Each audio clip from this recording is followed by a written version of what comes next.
എല്ലാ പ്രദേശങ്ങളിലും എത്തിയിട്ടുണ്ട്. അദ്ദേഹം പ്രളയം സംഭവിച്ചിട്ടുള്ള ഉരുൾപൊട്ടൽ സംഭവിച്ചിട്ടുള്ള എല്ലാ സ്ഥലങ്ങളിലും സന്ദർശിക്കുകയും ആളുകളെയൊക്കെ ആശ്വസിപ്പിക്കുകയും ആളുകൾക്കൊക്കെ അവർക്ക് ആവശ്യപ്പെട്ടിട്ടുള്ള സഹായങ്ങൾ അദ്ദേഹത്തിൻ്റെ പരിമിതിക്കുള്ളിലുള്ള സഹായങ്ങളൊക്കെ എത്തിച്ചേർത്തിട്ടുണ്ട്.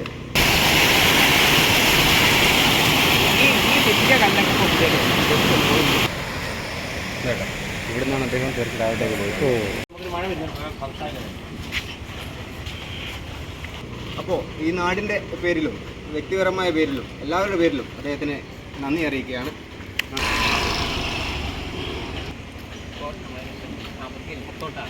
അവരാവശ്യപ്പെട്ട അത്രയും സാധനം നമുക്ക് വാങ്ങിക്കൊടുക്കാൻ പറ്റാത്ത തൽക്കാലം അപ്പോൾ രാത്രി 12 മണിയോളം അതിശക്തമായി ഭീകരമായ അന്തരീക്ഷമാണ്. അപ്പോൾ അന്നേരം ആ സമയത്ത് നമ്മുടെ താഴെയുള്ളവരൊക്കെ നമുക്ക് പെട്ടെന്ന് ഇൻഫർമേഷൻ തരികയും നമ്മൾ വീട്ടിൽ നിന്ന് ഉറങ്ങിക്കിടന്ന സമയത്ത് ജീവൻ കിട്ടിയാലോ എന്ന് ആലോചിക്കാൻ ഇനി ആ സമയത്തിൽ പറ്റുള്ളൂ അല്ലേ.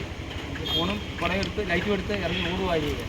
പിന്നെ ഞങ്ങൾ ഓടുന്നോട് തിരിഞ്ഞു നോക്കുമ്പോൾ ഞങ്ങൾ വീട് അപ്പാടെ പോകുന്നതാണ് ഞങ്ങൾ കാണുന്നത്. കുറേ വീട് ഞാനിപ്പോൾ സ്ഥലം 10ഓളം വീടുകൾ അങ്ങനെ ആ ഇതിൽ നിലപ്പെട്ടു. ഞങ്ങളെ ഏരിയ തന്നെ നമുക്ക് ഇനിയും പല വീടുകളും പെൻഡിങ് ഉണ്ട്. പിന്നെ കുറേ ഷോപ്പിൻ്റെ ചില കാര്യങ്ങൾ ചെയ്യാമെന്ന് പറഞ്ഞിട്ടുണ്ട്. അപ്പോൾ തൽക്കാലം മോനോ ആർക്കാണ്? എൻ്റെ മോന് 10ാം ക്ലാസ്സിലാണ് പഠിക്കുന്നത്. മോനോട് തന്നെ പഠിക്കാൻ പറയണം. കൂടുതൽ കാര്യങ്ങൾ പറഞ്ഞിട്ടുണ്ട്. ഇപ്പോൾ നമ്മളെവിടെയാണ് നിൽക്കുന്നത്? വാടക ഇപ്പോൾ ക്യാമ്പിലാണ്. Cent George ക്യാമ്പിലാണ്. ചിലപ്പോൾ നമ്മൾ വിളിച്ചത് കൊണ്ട് ക്യാമ്പിൽ നിന്ന് ഇറങ്ങി വന്നതാണ്. ഞങ്ങൾ 3 പേര് ഇവിടെ ക്യാമ്പിലാണ്. ക്യാമ്പിൽ തൽക്കാലം കിടക്കാൻ മാത്രമേ ചെയ്യാൻ പറ്റുള്ളൂ. നമുക്ക് അടുത്ത ഘട്ടം ബാക്കിയുള്ളത് ചെയ്യാം. ശരി, വീട്ടിലാരൊക്കെയുള്ളത്? അപ്പോൾ പിന്നെ അലമാര ക്യാമ്പിൻ്റെ എവിടെയാ? അന്ന് പൊട്ടി ക്യാമ്പിൻ്റെ എവിടെയാണ്? മഴയായിരുന്നു. അന്നേരം മഴയത്ത് ഞങ്ങളൊരു 12 മണിക്ക് എനിക്ക് നോക്കുമ്പോൾ അങ്ങനെ കഴിഞ്ഞ് അരമണിക്കൂർ കഴിഞ്ഞപ്പോൾ എവിടെ? അവിടെ നിന്ന് പോകുന്ന ക്യാമ്പിൻ്റെ അങ്ങോട്ടേക്ക് വന്ന ഞാൻ വിളിക്കാം. ആണല്ലേ, എന്ത് ചെയ്തു?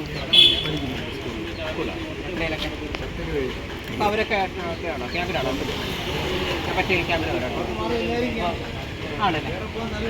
അപ്പോൾ സോറി, അവർ പറഞ്ഞ അത്രയും നമുക്ക് ചെയ്യാൻ പറ്റാത്തതിൽ എനിക്ക് വിഷമമുണ്ട്. നമുക്ക് നമ്മളെ വരുമാനത്തൊക്കെ അത്രയല്ലേ നമുക്ക് 2-3 ആൾക്കല്ല. അപ്പം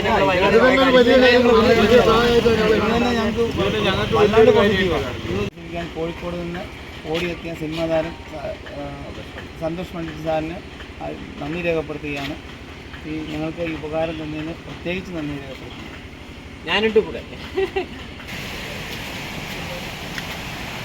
ചൂണ്ടുന്ന സമയത്ത്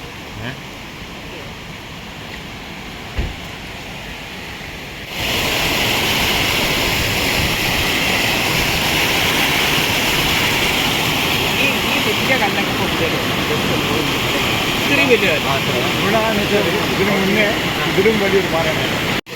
അത് ഈ വള്ളത്തിൽ ഒഴിച്ച് അങ്ങ് ഒരിക്കൽ എത്തിച്ചു. ഇവിടെ പാറ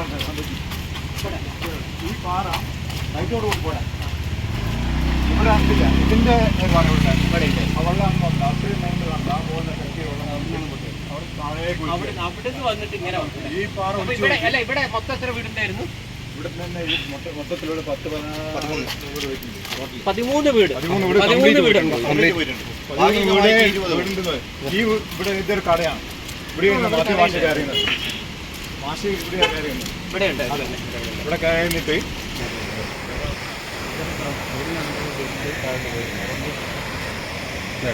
ഇവിടെ നിന്നാണ് അദ്ദേഹം തീർച്ചയായിട്ടും പോയത്.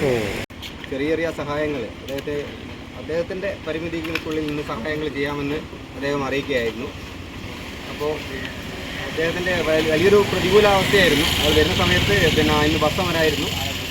അദ്ദേഹം കുറ്റ്യാടി എത്തി. കുറ്റ്യാടിയിൽ നിന്ന് ബൈക്ക് മാർഗ്ഗം കട്ടട്ടിലെത്തി. അമലയത്തിൽ കാറൊക്കെ വിറ്റ് നമുക്ക് ഈ ദുരിതം സംഭവിച്ചിട്ട് ഞങ്ങൾക്ക് ഇന്നുവരെ ഒരു കുട്ടികളും ഒരാളും ഇതുവരെ തന്നിട്ടില്ല. സാറ് കോഴിക്കോട് വന്ന് നമുക്ക് തന്നതിന് വളരെ വളരെ ഇവരെൻ്റെ ഫേസ്ബുക്കിലേക്ക് ബന്ധപ്പെടുകയും അല്ലേ അവർക്ക് വേണ്ട കാര്യങ്ങൾ അതേപോലെ തന്നെ ഞാൻ പറയുന്നത് ഇനി ഇതേപോലെ എന്തെങ്കിലും സംഭവങ്ങൾ വരികയാണെങ്കിൽ എൻ്റെ ഫേസ്ബുക്കിൻ്റെ മെസ്സഞ്ചറിലേക്ക് ബന്ധപ്പെട്ടാൽ മതി. കാരണം നമുക്കിപ്പോൾ എല്ലാം അറിയുന്നില്ല. അപ്പോൾ ചെറുതായി ഒരുപാട് ഷോപ്പിൻ്റെ ആളുകളൊക്കെ പറഞ്ഞു എന്തെങ്കിലുമൊക്കെ ആക്കണം. പിന്നെ പല ആളുകളും അല്ലേ അവരിപ്പോൾ വാടക വീട്ടിൽ പോയതിന് ശേഷമേ എനിക്ക് എന്തെങ്കിലും ചെയ്യാനുള്ളൂ. അപ്പോൾ ഞാൻ നിങ്ങളെ കൂടെയാണ്. ഓക്കെ ശരി.